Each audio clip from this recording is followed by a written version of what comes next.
Mesdames, Mesdemoiselles, Messieurs, bonjour. Vous voyez cette liesse des supporters de Gravelines actuellement, car le score à 38 secondes de la mi-temps est de 45-25. Et je vous donne les données tout de suite de ce score. Gravelines a perdu de 23 points au match aller dans cette finale du championnat de France National 2. Et donc, Gravelines a déjà fait 20 points de retard à moins de 30 secondes de la fin du temps réglementaire pour la première mi-temps. Vous voyez ici Larry Lawrence. Je vous propose de suivre ces 10 dernières secondes là où Gravelines fait circuler la balle et ensuite nous verrons la composition des équipes. Nous reviendrons sur cette première mi-temps fantastique. Lawrence, panier à 3 points raté. Et c'est Anka qui récupère pour Signars. Malheureusement, Ernie Signars vient de rater le dernier panier de cette première mi-temps. Voici le score, donc 45-25 à la mi-temps pour le BCM. 20 points d'écart, c'est fantastique pour une première mi-temps. Et je dois vous dire qu'ici, l'ambiance est particulièrement tendue et survoltée. Les supporters savaient qu'ils pourraient, en supportant pleinement leur équipe, renverser la vapeur. Ils ne pensaient pas aussi bien réussir aussi vite, mais ne vendant pas la peau de l'ours avant de l'avoir tué, doit-on se dire à Gravelines, car il reste encore une mi-temps et les Montpelliérains qui ont prouvé qu'ils avaient beaucoup de métier au match aller sont capables de maintenir le score et donc d'éviter que Gravelines ne revienne. Je dis d'ailleurs au passage bonjour à nos amis de Montpellier qui sont en train de regarder ce match et qui doivent certainement être étonnés par l'ampleur du score, mais nous allons y revenir avec les deux invités qui sont avec moi à la tribune de presse ici pour commenter ce match. Tout d'abord Alain Blondet, le conseiller technique régional qui est entraîneur de l'AS de Nain-Voltaire, et puis Marc Silver qui est entraîneur de l'US Orchy féminine, l'équipe d'Orchy qui nous a fait un beau spectacle cette année, pas du même tonneau que celui que vous voyez actuellement sur le parquet. Ici c'est le basket spectacle à Gravelines. Alors je vous propose de voir la composition des équipes rapidement pendant cette mi-temps. Tout d'abord pour Montpellier qui joue en maillot rouge et blanc. Alors que nous avons ici une rupture de faisceau. Pour Montpellier qui joue en maillot rouge et blanc, donc nous avons numéro 5 Herman, numéro 6 Washington, c'est un ancien de Nantes. Il est venu cette année. Donald Washington jouait à Montpellier, il a 25 ans et il fait 2,04 m. En 7 Coebel. Pardon. En 7 Coebel, en 8 Girer. Voilà la composition des équipes qui apparaît avec tout d'abord donc Gravelines, ça pas grave. Gravelines reçoit avec Lillois, Anquin, Lawrence, Brich, Wallet, Erlem, Pierre-Joseph, Sauvage, Signars et Cali. A noter que cette équipe n'est pas très grande, elle a un problème de taille face à l'équipe de Montpellier, dont vous voyez la composition ici. Birman, Washington, ancien de Nantes, donc Quebel, Girer, Mencarini, Faye, Apollo Faye, l'ancien de Limoges, très connu dans le monde du basket. Oumar Dia, Ben Amar, Tortosa, comme est l'entraîneur de Montpellier, et Pierre Gall. Pierre Gall qui a dans le temps entraîné Grand Fort et qui aimerait peut-être bien ce soir échanger sa place, du moins au vu de cette première mi-temps. Alors Alain Blondet, première mi-temps 45-25 pour le BCM. Le tableau de marche de Christian Devos était établi comme suit. Au moins 10 points d'avance à la mi-temps. Est-ce que ça veut dire que le BCM a déjà rempli son contrat? Je pense qu'en majeure partie, le BCM vient de vivre une première mi-temps exceptionnelle. Et je pense aussi qu'on vient d'assister à une partie de cache-cache monumentale entre Montpellier et le BCM. C'est le jeu du chat à la souris. Montpellier a tout intérêt à garder la balle le plus longtemps possible avant de tirer. Et Gravelines a intérêt à gagner le ballon au plus tôt. Je pense que le tableau de marche établi par Christian Devos, s'il est en avance, peut peut-être se retourner contre lui en deuxième mi-temps. Mais quand je vois la motivation des joueurs du BCM ce soir, je pense qu'ils sont très bien partis. Ils sont à -3. Et -3, ça va leur donner des ailes. Marc Silver, on peut dire que le BCM a joué cette première mi-temps à l'image du spectacle que nous voyons actuellement au centre du parquet, c'est-à-dire à une allure folle.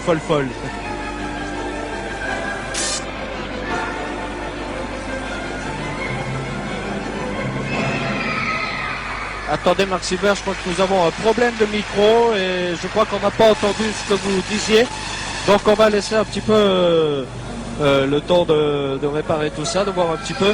On reviendra tout à l'heure.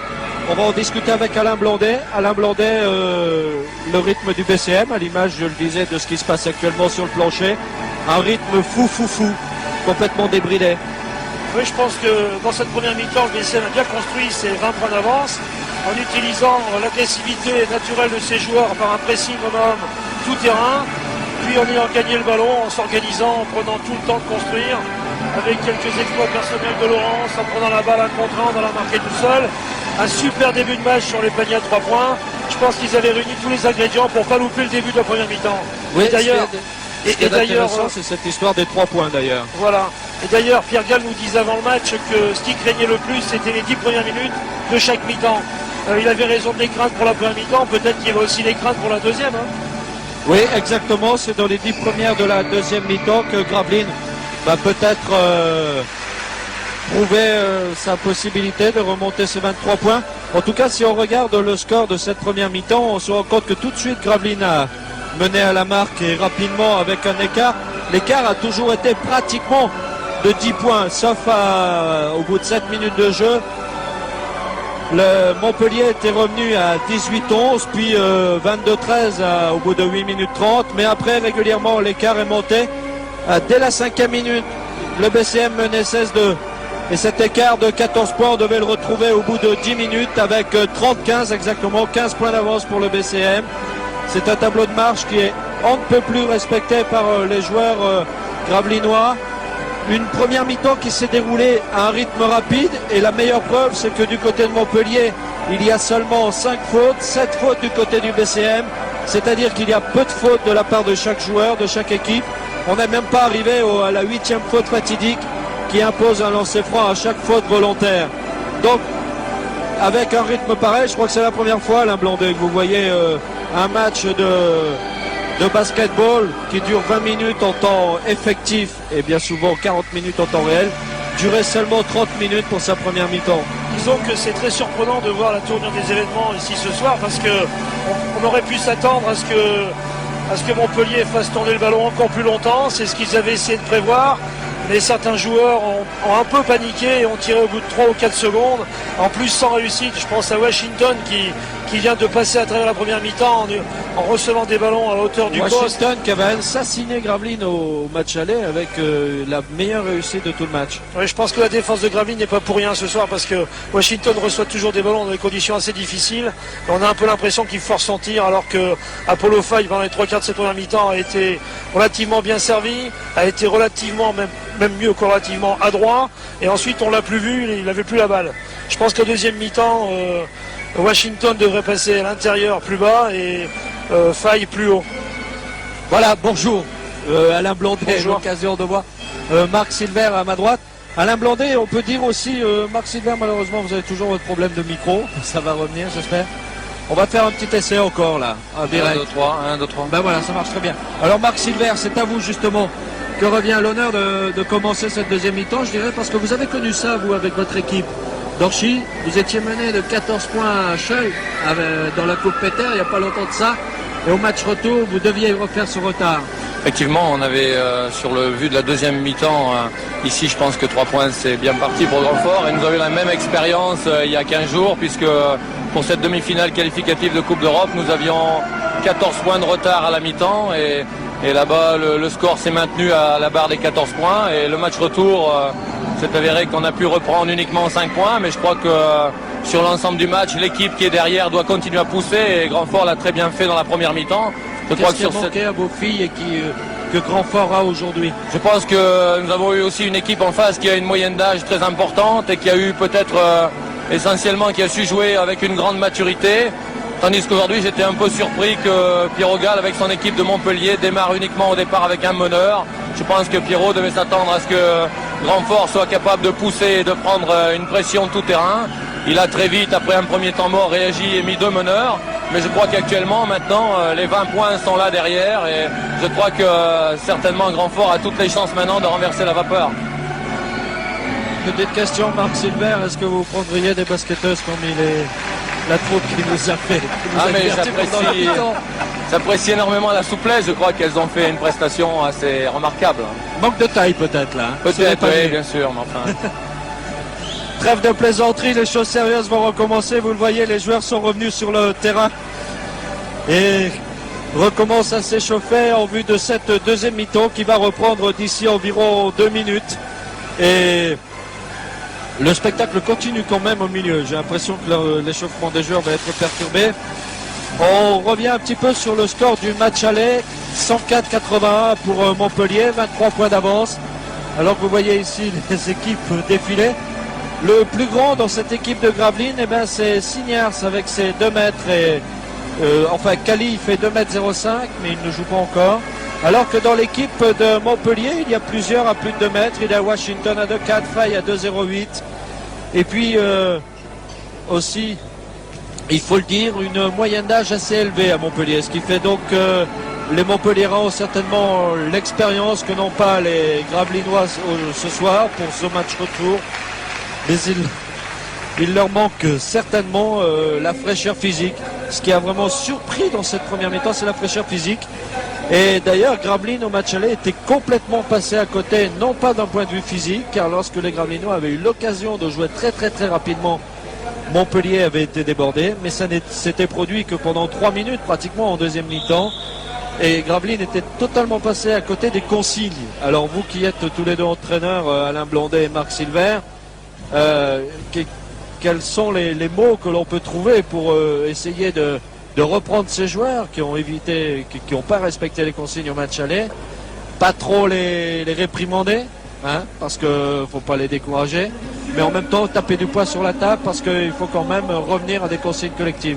C'est sûr qu'à ce niveau-là, les joueurs doivent faire preuve d'abord de grande maîtrise et je pense que Grandfort a un jeu essentiellement basé sur le jeu de contre-attaque, alors que la différence, l'équipe de Montpellier joue davantage sur un jeu posé avec 2-3 intérieurs assez forts.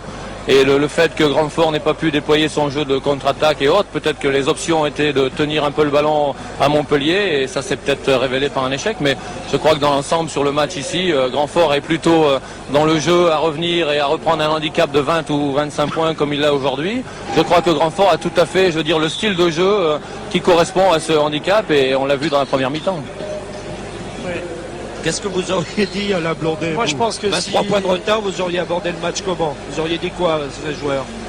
Moi, je pense que d'abord, si vous parlez de Montpellier, j'aurais certainement essayé de sécuriser au maximum en mettant l'accent sur les choses où l'on est fort et en minimisant, mais en essayant de mettre l'accent sur les choses où on est moins fort. Et je pense que la première mi-temps, en ce qui concerne Montpellier, nous a donné véritablement l'image d'une équipe qui avait préparé l'attaque de la presse et d'un pressing, mais qui avait paniqué très vite parce qu'il avait perdu les ballons très vite. Et ensuite, comme disait Marc tout à l'heure, quand ils ont changé de stratégie et qu'ils ont mis 2 arrières, ils ont été nettement plus efficaces pour la remontée du ballon. Ils ont commencé à mettre la balle un peu sous le bras avant de tirer. Ça me paraissait une équipe qui était très mûre et qui savait exactement ce qu'elle faisait. Et ensuite, ils ont à nouveau paniqué parce que ils ont tiré trop vite. Ils ont tiré en 4 ou 5 secondes. Je pense que Grandfort les oblige à tirer. oui, mais justement, je pense que Grandfort doit absolument pas maintenant relâcher sa pression parce que, comme disait Marc, c'est une équipe qui a besoin de jouer avec cette pression parce que s'il se retrouve Montpellier et Gravelines dans le même style de jeu à construire une attaque, il n'est pas évident que Montpellier va pas être plus fort à ce jeu-là. Mais je pense que c'est bien parti là, que Gravelines va continuer à mettre la pression. Là. D'ailleurs, ils mettent la pression. Là. Oui, il faut qu'ils mettent la pression et déjà Marcel Brich réussit avec ce panier 47-25 avec donc une équipe de Montpellier qui revient avec exactement la même composition qu'en première mi-temps au départ. Et voilà, plus 1 si le match s'arrêtait là, Plus 1. BCM aurait gagné. Très puissant, ce qui est à remarquer sur l'action que nous venons de voir, c'est que Lorraine c'était au rebond, alors que les Montpelliérains plus grands étaient absents, je pense à Faye et Washington. Ils n'ont pas tellement de repli défensif actuellement parce que j'ai l'impression qu'ils n'ont pas résolu un certain nombre de choses au niveau de l'attaque. Donc ils sont toujours mal placés, il n'y a pas d'équilibre défensif pour revenir. Marc Silver, vous parliez tout à l'heure de l'erreur de Montpellier d'avoir débuté le match avec un seul meneur. Alors c'est exactement la même composition que celle qui a débuté le match. Est-ce que c'est vraiment une erreur de la part de Pierre Mial? Non, je pense que là, il a fait rentrer ses 2 meneurs. Et tout au départ, il s'est rendu compte que c'était un échec. Mais là, il redémarre avec le numéro 12 et puis son autre meneur. Je pense qu'il faut qu'il essaye de sécuriser les montées de balles, quoi. et le 8 Girard, mais on a l'impression que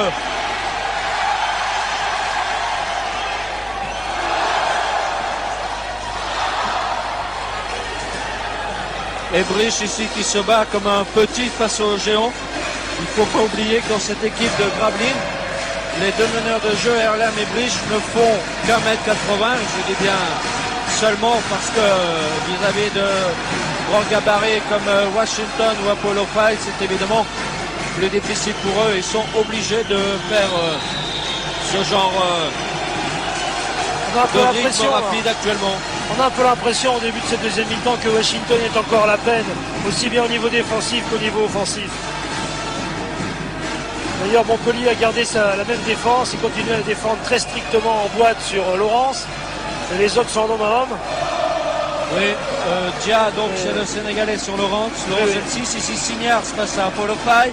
Voilà Laurence qui se fait prendre la balle par Dia qui va marquer les 2 points, non sous les paniers. Laurence réussit à reprendre la balle, c'est tout de suite Hannequin qui s'en va et qui malheureusement contrôle mal la balle est pour Montpellier. On a l'impression quand même, Marc Silver, que même si Gravelines réussit à maintenir sa pression correctement, il y a un peu de confusion de temps en temps, il y a beaucoup plus de précipitation et de vitesse. Oui, je pense néanmoins que Gravelines a tout intérêt à continuer à pousser dans le match Quitte à faire des erreurs, et à garder, oui c'est sûr, et à garder le même style de jeu. Car si actuellement, bon, ils sont à 26 points devant, mais je pense qu'ils ont tout intérêt au niveau de l'organisation à dynamiser encore leur contre-attaque et ne pas vouloir maintenant mettre le ballon sous le bras. C'est pas du tout le style de cette équipe et je crois qu'il est très important qu'ils sachent justement encore continuer à pousser avec leur contre-attaque. Voilà le panier de Laurence, 53-25. Larry Laurence qui est la grosse crainte de Pierre Gall. Pierre Gall reconnaissait lui-même, on revoit ce panier au ralenti. Regardez, Laurence le plus petit qui saute et là manifestement une image intéressante parce que Washington au match aller sur le même cas de figure avec André Laurence. C'est bien la preuve. Est-ce que vous ne pourriez pas sortir Washington en lame blondé? Je pense que c'est très délicat parce que quand on regarde sur le banc de Montpellier, il n'est pas évident que Washington puisse être remplacé parce que Dearman, qui est déjà rentré 2 fois en première mi-temps, n'a pas été particulièrement efficace ni au niveau du tir ni au niveau de la maturité de l'organisation. Donc Washington, je pense que Pierre Gall le connaît mieux que moi et s'il le laisse, c'est parce qu'en fin de compte, il a certainement encore confiance en lui et que c'est un joueur assez suffisamment de classe pour qu'il puisse se ressaisir. Il fait 2,04 m en plus. S'ils le perdent, ils n'ont personne derrière à 2 mètres. Je pense que s'il se ressaisit en défense, il peut au moins éviter le naufrage de son équipe. Mais actuellement, j'ai l'impression que l'équipe de Montpellier prend l'autre partout. Parce que même au niveau de l'organisation sur l'attaque du pressing, c'est un peu n'importe quoi. Chacun prend la balle, essaye de la monter. Il n'y a que Faye qui essaye de rester serein. Là. Et Montpellier d'ailleurs a demandé un temps mort. C'est bien la preuve qu'actuellement le bateau prend l'eau de toutes parts, 53-25, 28 points d'avance pour Gravelines et il reste encore 16 minutes 17 dans cette deuxième mi-temps. Panier pour Apollo 5, faute à Laurence, c'est sa première faute à Larry Laurence. Larry Laurence qui était sorti à Montpellier au bout de 30 minutes de jeu seulement et qui avait commis les 5 fautes. Et ici, il est seulement à sa première faute au bout de 24 minutes de jeu. Panier pour Faye, 53-28. Les 2 points étant été accordés et puis lancer franc derrière pour Apollo 5. Quelle bagarre sous le panier quand même. Une formidable bagarre entre Laurence et Dia actuellement. Ça dure déjà depuis presque une mi-temps. L'organisation au niveau de la presse, c'est quand même pas extraordinaire. Organisation Montpellier-Rennes. Exactement. Je trouve qu'il y a beaucoup trop de dribbles. Je ne sais pas ce que Marc en pense, mais il y a beaucoup trop de dribbles sur cette organisation. Oui. Ce que dit Alain Blondet, il y a trop de dribbles sur cette organisation de presse, d'individuels, de Mahon qui essaye de faire Montpellier. Je pense que sur cette organisation, j'ai pas le retour, là, j'ai pas trop entendu ce que vous aviez dit là. Alain Blondet dit simplement que Montpellier choisissant la tactique individuelle, il y a quand même trop de facilité de dribble pour le BCM, ce qui prouve que la presse n'est peut-être pas assez forte. Oui, c'est sûr, mais enfin sur l'après, je pense dans l'ensemble, j'avais comptabilisé à peu près, ils en sont déjà à 17-18 ballons gagnés.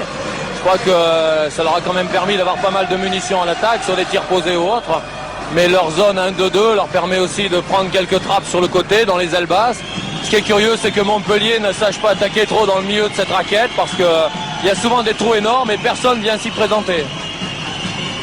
Oui, c'est d'ailleurs un des points sur lequel a insisté Christian Devos, l'entraîneur de Gravelines, avant la conférence d'avant-match, en disant à ses joueurs qu'il fallait absolument éviter de laisser libre l'axe du panier, car c'est dans cet axe qu'au match aller, Dia et Washington ont été particulièrement brillants. Et donc là, pour le moment, Gravelines réussit pleinement son rôle, puisque le BCM réussit à contrer et empêcher même totalement Montpellier d'avoir cette possibilité d'attaquer par le centre. 55-30, il reste 14 minutes 56 à jouer. Quelle ambiance! Il y a Faye qui vient de prendre un temps mort, il s'est jeté sur un ballon qui servait à rien, ça a mouillé le parquet, on est obligé de l'essuyer et ça permet de récupérer. C'est ce qu'on appelle avoir du métier, ça. Oui, mais Montpellier d'ailleurs doit faire ce genre d'astuce pour réussir à casser le rythme. Christian Devos m'a dit avant le match, j'utiliserai au minimum mes temps morts. D'ailleurs, en première mi-temps, il l'a utilisé qu'une fois. Je pense que Montpellier est revenu à 7 points. C'est bien pensé. Récupération au rebond, mais Alka a repris la balle dans les pieds de Washington. Assez curieux. On est toujours à la limite de la faute, Marc Silver. Toujours à la limite de la faute, j'ai l'impression. Je pense que c'est un peu le secret de développer l'agressivité, de savoir toujours maintenir un niveau duquel il ne faut pas aller, parce qu'ensuite on tombe dans l'agression. Mais sur cette agressivité, je pense que Grandfort la déploie bien son jeu et je viens encore de voir 2 ballons perdus consécutivement par l'équipe de Montpellier. Comme je disais, tous ces ballons seront transformés en contre-attaque, du 1 contre 0, du 2 contre 1 derrière. Mais enfin, l'agressivité est bien telle qu'elle est actuellement et derrière un public qui pousse comme ça, je crois que les joueurs de Grandfort sont actuellement survoltés. Et je crois qu'ils vont continuer encore dans l'ensemble à tenir cette pression tout terrain telle qu'ils le font actuellement. C'est vrai que ce qui a manqué à Montpellier justement, c'est peut-être l'appui du public. Il y avait 400 spectateurs à Montpellier, ici la salle est pleine, il doit y avoir aux alentours de 2000 personnes pour soutenir le BCM. Et encore, nous sommes à une heure qui ne favorise pas forcément le grand public. Et c'est manifestement un plus pour le BCM qui ici se retrouve en position d'attaque, mais Alka est taxé d'un passage en force. C'est la première faute pour Anquin, alors que je pense que le temps mort demandé par Faye d'une manière assez astucieuse a permis à Montpellier de se ressaisir là. Ils viennent déjà de faire une attaque en étant nettement mieux organisés. Et s'ils se réorganisent au niveau de l'attaque du pressing du BCM, le match va rester un match. Voilà, panier à 3 points pour Girard, ce qui permet à Montpellier de revenir à 57-33. 24 points d'avance. Pour le moment, c'est le BCM qui est champion. 3 points pour Anquin qui remet les pendules à l'heure. 3 points vraiment tirés par les cheveux. Hein. C'était sur la ligne, Alain. On avait l'impression vu d'ici, quoi. Une impression d'ici. En tous les cas, les arbitres, messieurs Roland Gasperin et Patrick Blondel, eux, avaient vu le panier à 3 points. 2 arbitres qui viennent, l'un de Normandie, et je crois que Blondel est du Nord. Blondel est originaire exactement de l'Aisne, et il a un frère qui est arbitre qui a joué également de Nain. On est donc en famille là, et si certains ont quelque chose à redire sur l'arbitrage, il ne faut pas oublier que les Gravelinois ont un petit peu au travers de la gorge le fait qu'au match aller, c'est un Toulousain qui a arbitré le match. Parmi les 2 arbitres, et manifestement le BCM et les dirigeants et les entraîneurs et les joueurs avaient eu souvent à redire, ça c'est leur problème, je dois dire que le résultat est là et on ne va pas remettre en cause l'arbitrage de gens qui viennent pour que le basket vive. Voilà, 30 secondes assez folles et pour la première fois Washington a tiré au bout de 7-8 secondes et a marqué. C'est un signe peut-être des temps. 62-35 pour... Peut-être, mais il est quand même pas très très confiant là. Je pense que c'est une clé du match là, Washington. Si Washington se ressaisit, ça va poser d'autres problèmes à l'intérieur pour Grandfort, parce que actuellement il n'y a que Faye qui peut être dangereux, mais Faye a presque jamais le ballon, c'est assez ahurissant ça. 64-35, 29 points d'avance pour Grandfort. Le BCM contre de Lawrence. La balle est pour le BCM avec Ernie Signards qui remet tout de suite. C'est la tactique du BCM, jouer très vite. Vous avez vu comme Signards, ça peut remettre vite cette balle. Et là, ici, on a confondu vitesse et précipitation. On peut surveiller aussi, Michel, le genou de Signards qui s'est blessé il y a 6 minutes de la fin de la première mi-temps. Et ça peut être un handicap. Pour le moment, ça tient. En plus, Ernie est un garçon très courageux. Et je pense que devant Apollo, il y a quand même pas mal de travail. Exactement, Apollo Faye Signards, le voilà, le duel sur le panier. Avec une faute à Ernie Signards. Sa deuxième faute. Il en a eu une à première mi-temps. Alors que, en ce qui concerne les fautes, Gravelines en est déjà à 4 fautes dans cette deuxième mi-temps. 5 fautes dans cette deuxième mi-temps et 12 au total. Et Sauvage est déjà à 15 fautes. C'est quand même curieux que l'équipe de Montpellier actuellement, qui a fait 5 fautes depuis le début du match, ne durcisse pas un peu plus sa défense, parce que je crois qu'actuellement ils ont encaissé pas mal de paniers à l'extérieur avec des joueurs qui étaient à 1 ou 2 mètres en marquage défensif, et je crois que si Montpellier veut encore avoir une petite chance de retrouver ses 23 points d'avance, il faudra qu'ils essayent d'accentuer un petit peu cette pression, et comme on vient de voir sur cette action ici, car 5 fautes sur pratiquement 30 minutes de jeu en basket, ça me paraît un peu un manque d'agressivité au niveau d'engagement défensif. 5 fautes, et puis surtout on joue depuis 9 minutes 15 dans cette deuxième mi-temps, et les Montpelliérains n'ont pas fait une seule faute. Regardez la bataille entre Ben Amar et Lawrence ici, c'est vous dire l'agressivité qu'il y a dans ce match quand même, parce que les Gravelinois ont là 28 points d'avance. Et regardez bien, regardez un petit peu comment Lawrence et Ben Amar se disputent la balle. C'est un morceau d'anthologie. C'est honorifique ce titre de champion de National 2, parce que les deux équipes sont surmontées en National promotionnel qui existera l'an prochain. J'ai l'impression qu'on y tient des deux côtés. Je pense que c'est plus qu'un prestige, c'est une suprématie sur la National 2. Parce que la légende dit que la poule du Sud est toujours la plus forte par rapport à la poule du Nord. Et je pense que ça vexe un peu ceux qui sont dans la poule du Nord. Super passe, comme dirait un de mes confrères sur une autre chaîne, super passe de Marcel Brich. Marcel Brich qui fait un match vraiment sensationnel. Je crois que ce petit feu follet d'1m80 détient lui aussi une des clés du match. Je pense qu'actuellement il réussit un match plein.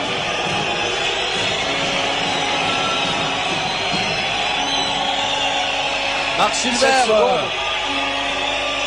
5-4, attention, plus que 2 secondes pour tirer. Et la balle de Gravelines, voilà. C'est la première fois que ça se produit. Gagné, 0. Visiblement, les Montpelliérains ont perdu toute leur lucidité. Ça fait tout à l'heure, ils ont eu la chance de marquer un panier à la dernière seconde. Mais ici, actuellement, on voit que l'équipe est en train de partir à la dérive. Et c'est bien un peu pour une équipe de division 2, un manque de maîtrise et de maturité assez surprenant quand même. D'autant plus surprenant qu'il y a dans cette équipe Apollo Faye qui a joué la Coupe d'Europe, Washington qui a joué longtemps dans... Je pense que l'ensemble de cette équipe est quand même d'une moyenne d'âge assez importante, 25 à 26 ans et peut-être plus. Et c'est vraiment surprenant d'avoir justement cette équipe qui soit un peu à la dérive de ce côté-là. Enfin, oui. Je crois que Grandfort n'est pas tombé dans le piège et a continué encore à développer son jeu de contre-attaque. Et je crois qu'il faut qu'il continue dans cette voie-là jusqu'à la fin du match. 66-36, il reste 10 minutes 30 à jouer. Panier pour Lawrence, 32 points d'avance. Je vous laisse entendre l'ambiance dans cette salle. Regardez sur ce panier de Lawrence, qui trompe déjà au démarrage.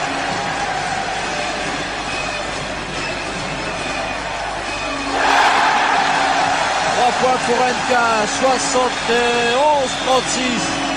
35 points d'avance. C'est quand même, comment dire, il n'y a pas de terme. Je crois que C'est impressionnant là. On pensait que le BCM pouvait refaire son retard, mais à ce point-là, personnellement, j'y croyais pas parce que cette équipe de Montpellier est très impressionnante dans son organisation tactique qui là explose totalement. Complètement.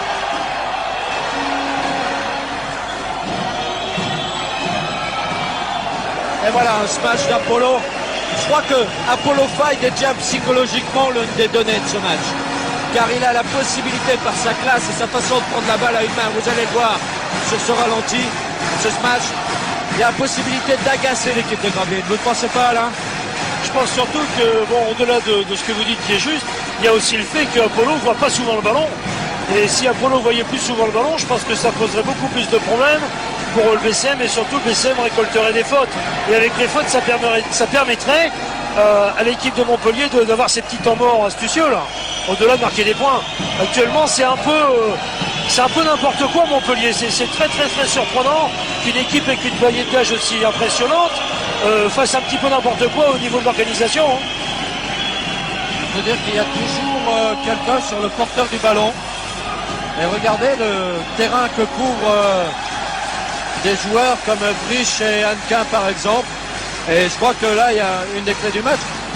Physiquement, est-ce que le BCM va pouvoir tenir Marc Silver? Je pense que ce rythme-là, ils vont peut-être craquer dans les 3 dernières minutes. Non, je pense pas. Actuellement, avec 8 minutes à jouer encore derrière, avec tout ce public derrière fantastique, je crois que BCM saura tenir. Vous savez, la fatigue, je pense que c'est une chose, mais l'enthousiasme et ce qu'ils sont en train de montrer là actuellement permet de penser qu'ils vont savoir tenir jusqu'au bout.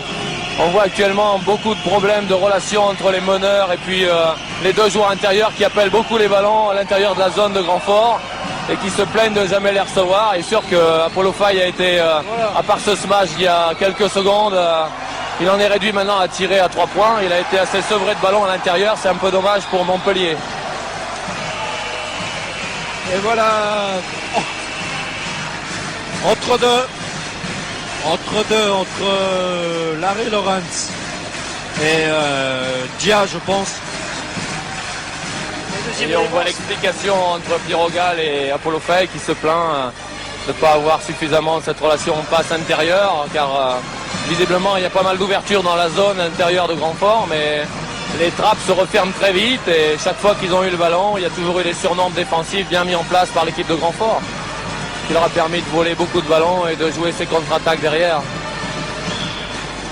7 minutes 58 à jouer, 71-38, 33 points d'avance pour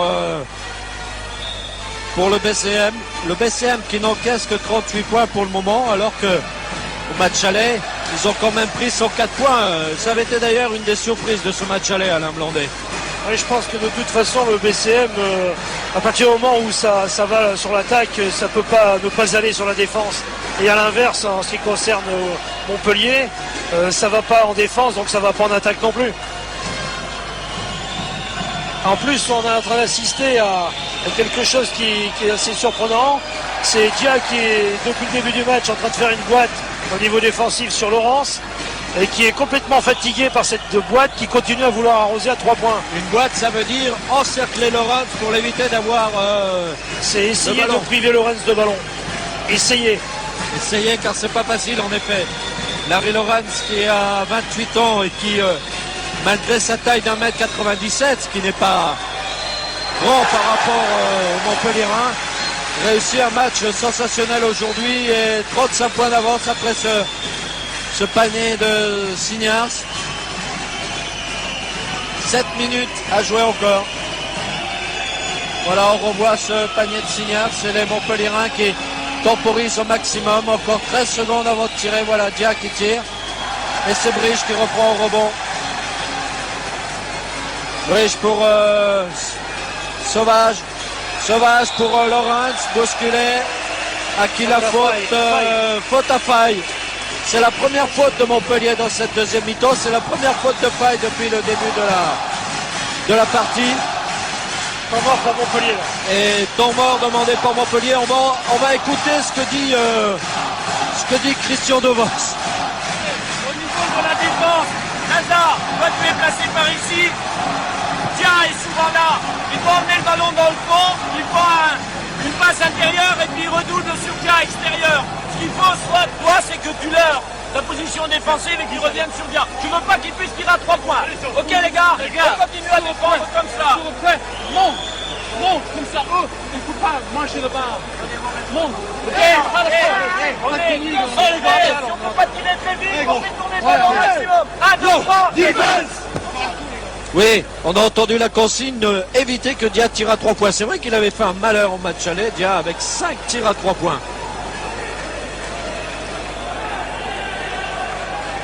Faut maintenir la pression là, ou bien se dire... Il faut continuer à jouer comme ça parce que c'est comme disait Marc tout à l'heure, c'est le jeu de Gravelines et Gravelines ne peut pas se permettre de jouer en faisant tourner la balle. Les garçons de Gravelines sont dans le match depuis le début avec une pression. Il leur reste 6 minutes 46 de pression, ils sont champions de France. Il faut surtout pas arrêter cette manière qu'ils ont réussi. Actuellement on a l'impression de voir Montpellier KO debout là. Et puis il y a dans ce qui se passe actuellement, 75-38, c'est-à-dire 37 points d'avance pour Gravelines. Et 39 là, sans doute. Voilà. 39. Il y a une sorte de challenge que veut gagner le BCM aussi, c'est répondre de manière sportive à un accueil montpelliérain dont on a beaucoup parlé dans les rangs nordistes et qui n'a pas été toujours très très sympathique, il faut le reconnaître, au match aller. Dia contré ici et Signières pour Laurens. C'est bien la preuve de cette débandade qui règne dans l'équipe de Montpellier.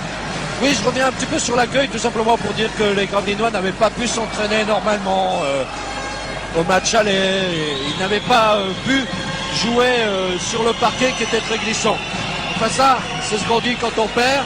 Et je crois Marc Silver, ça fait partie de ces petites choses. L'accueil, l'ambiance, ça fait partie des petites choses qui peuvent vous faire perdre vos moyens psychologiques. Et donc, Bien sûr, je pense que le gros problème, c'est pour chaque équipe en basket, comme dans tous les sports, de savoir s'adapter à toutes les situations. Grandfort avait peut-être vécu d'une manière assez difficile le match aller. J'en avais eu beaucoup d'échos avec les copains, puisque je les connais très bien. Mais ici, actuellement, je crois que c'est 38 points marqués sur 35 minutes. Ça paraît vraiment... ça donne un peu l'image d'une équipe qui est complètement en désarroi, en Pierrot qui crie un peu à travers ses joueurs, et l'équipe qui n'a pas su maîtriser aucun ballon et qui maintenant devrait peut-être, si elle veut encore avoir une chance de prétendre à cette finale, presser tout terrain, faire autre chose, parce qu'on en est encore qu'à 6 fautes. Je ne dis pas qu'en basket il faille faire constamment des fautes, mais c'est peut-être la preuve d'un manque de motivation et d'agressivité en défense. Je ne comprends pas tellement, et les changements n'ont rien donné avec 2 meneurs ou avec un seul meneur. Et 38 points, je crois que Montpellier cette année a sûrement pas eu un tableau de marche en 35 minutes, équivalent à 1 point par minute. Pour une équipe de 2e division, ça paraît vraiment incroyable. Et puis la façon dont se déroule le match, on peut rendre hommage à l'équipe de Berck, car elle était venue ici lors du championnat dans la poule Nord.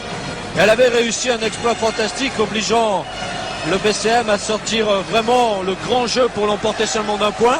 Il est étonnant qu'une équipe comme Berck ait réussi à ralentir le jeu, à casser le rythme du BCM, à temporiser un maximum, et que Montpellier rate cette expérience. Comment vous expliquez ça, Alain Blondet? Il y a peut-être l'enjeu qui est différent. Moi, je pense que l'enjeu est différent, mais je pense aussi que l'enjeu s'équilibre dans la mesure où c'était quand même un match où il y avait une suprématie régionale. Donc, c'est certainement pas, à mon avis, l'enjeu qui a fait la différence. Je pense que ce qui fait la différence, c'est que d'un côté, il y avait Boistol qui est certainement capable d'organiser son équipe. Et la différence avec Montpellier, c'est qu'aujourd'hui, on voit aucun joueur qui est capable d'organiser son équipe. Deuxièmement, il y avait un Yves-Marie Vérov qui ne vient pas à Montpellier. Si je me souviens bien, Yves-Marie Vérov avait tourné sur une quarantaine de points. Et à Montpellier, il ne peut pas y avoir 40 points, il ne peut seulement qu'à 38. Et en plus, il n'y a aucun joueur qui a de ballon en position de tir. Donc je pense qu'essentiellement, c'est dû à la prestation des 2 joueurs de Berck.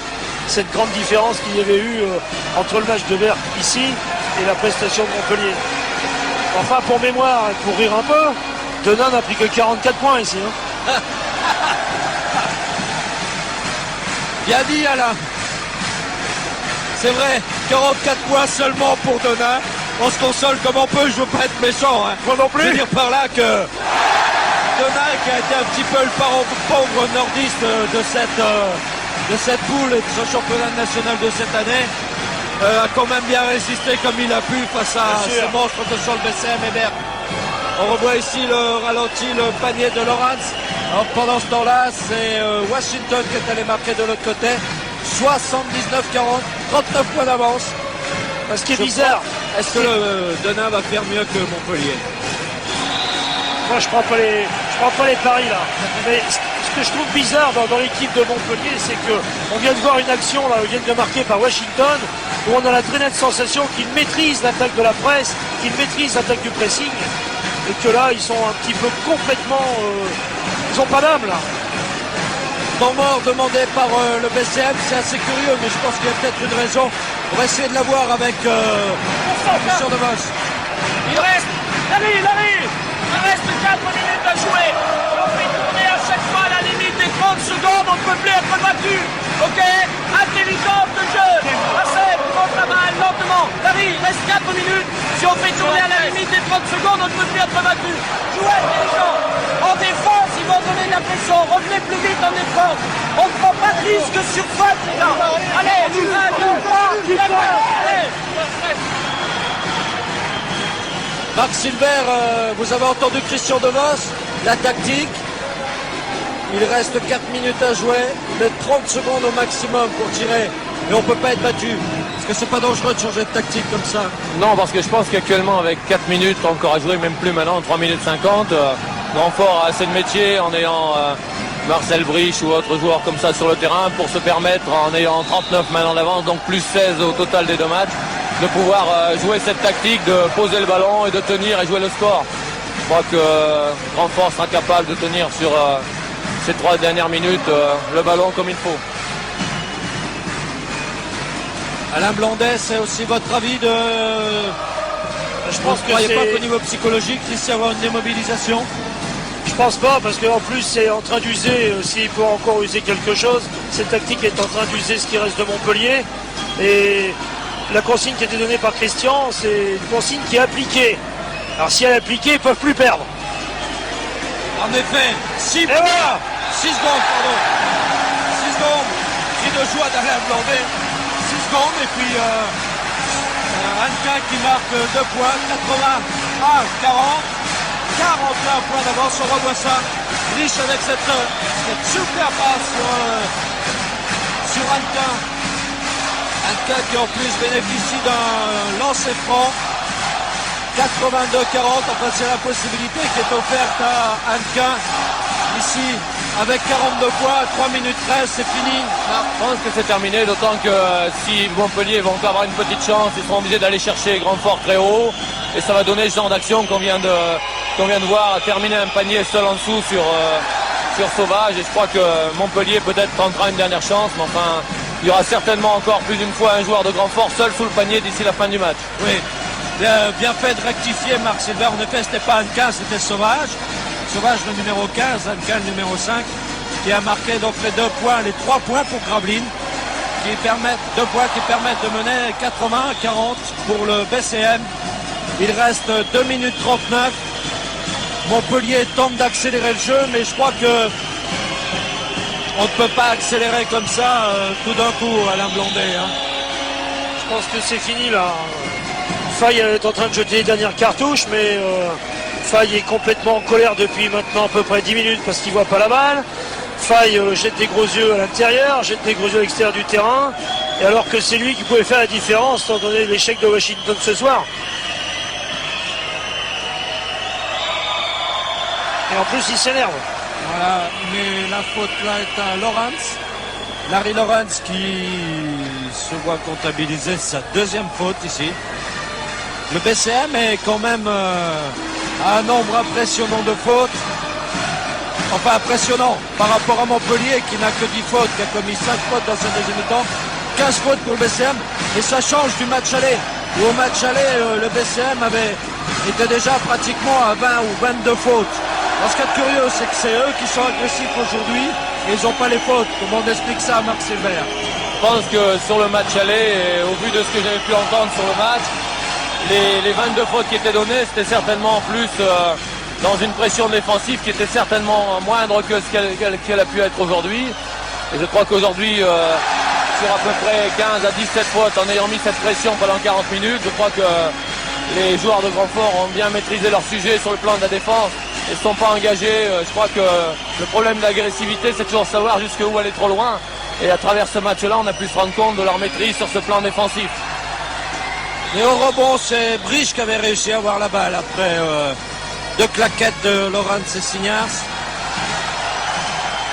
Et le numéro 12, Montpellierin Ben Amar qui sort pour sa 5e faute. Il reste 1 minute 55.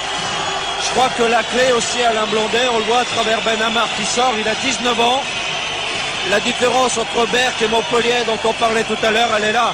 Ben Amar avec 25 ans aurait certainement réussi à tenir son équipe en tant que meneur de jeu.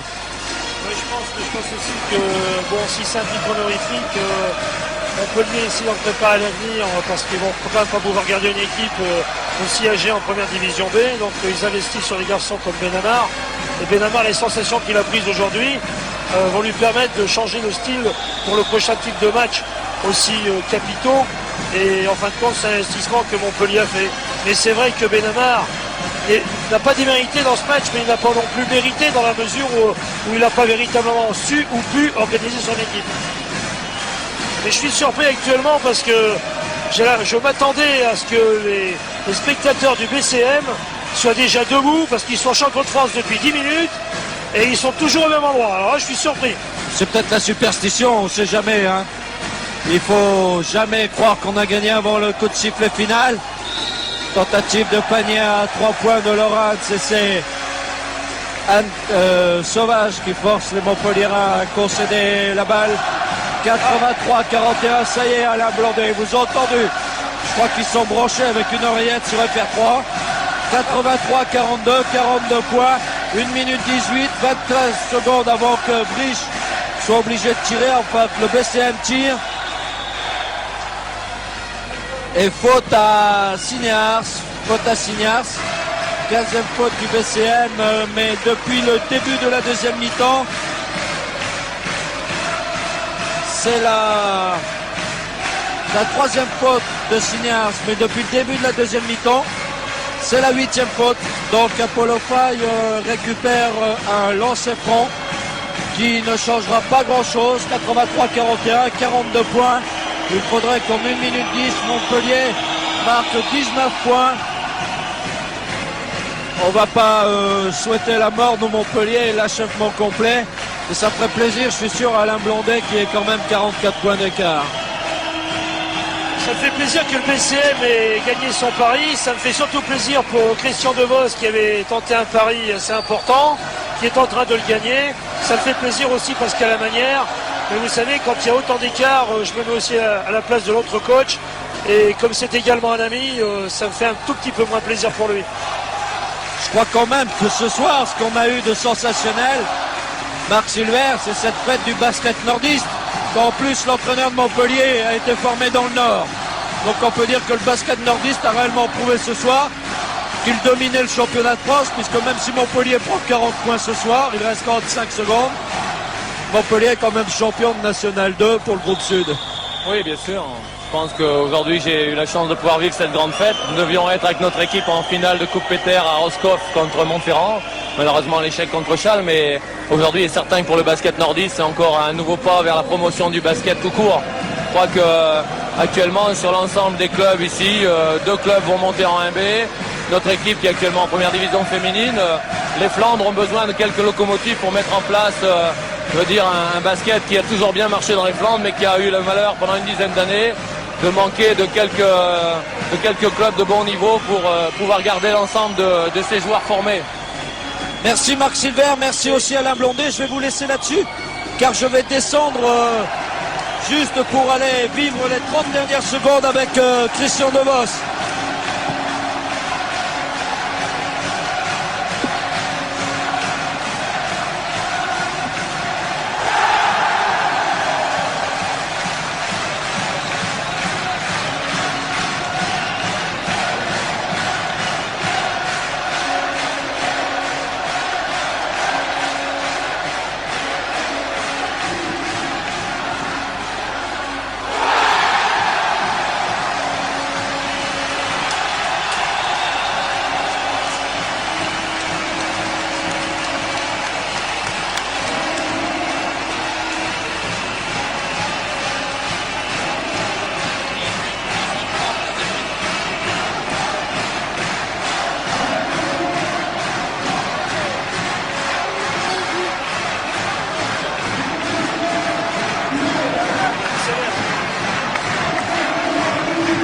Voilà, fin du match donc avec ce score de 85-43. 44 points d'avance pour le BCM. Alain Quenet, on n'espérait plus. Je crois que c'est ça le sport. Je crois que ça va le coup venir. C'est formidable. 23 points, Larry Lawrence. Larry Lawrence, tout heureux. Larry Lawrence qui vient de réussir un match sensationnel comme toute l'équipe du BCM. Président de Montpellier, quand même un mot, parce que je suppose que vous devez être très déçus ce soir. Je ne suis pas déçu parce que vu la prestation de l'équipe, il n'y a pas de mots, c'est inqualifiable. Pourtant, 23 points d'avance avec votre organisation technique, on pensait que c'était fini. Je sais pas, vous avez vu l'équipe comme elle a joué aujourd'hui, il n'y a rien à dire, il n'y a aucun commentaire à faire. Vous pensez que face à ce Gravelines-là, une équipe de National 1 aurait chuté aussi? Je pense que l'équipe de Montpellier, la vraie équipe de Montpellier aurait dû gagner là ce soir. Merci Président en tout cas pour ces mots encourageants. Regardez Christian Devos porté par l'ensemble de son équipe. Dans les dernières minutes de ce sport sur le vif, nous terminons en beauté cette saison de basket. Nous avions commencé avec Berg Gravelines et le sourire d'Apollo Paille. Le sourire d'Apollo Paille pour Christian Devos. Christian, allez venez avec moi là. On va faire un petit tour, on va essayer de retrouver la caméra. Voilà, Serge Janson va revenir ici sans doute.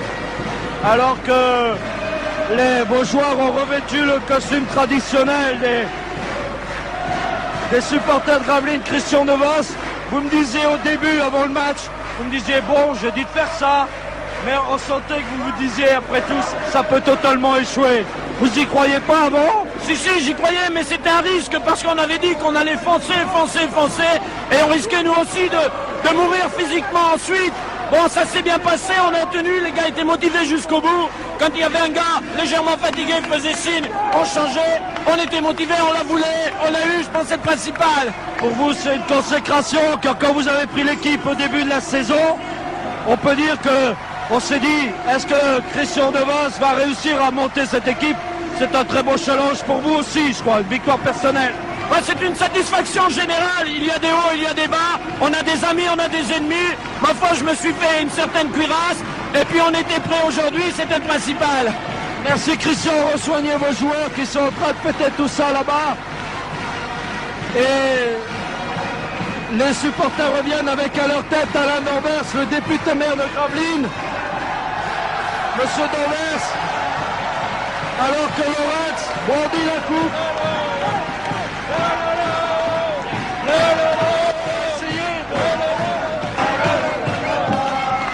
Regardez, on est en plein milieu de la mêlée. C'est pas sensationnel.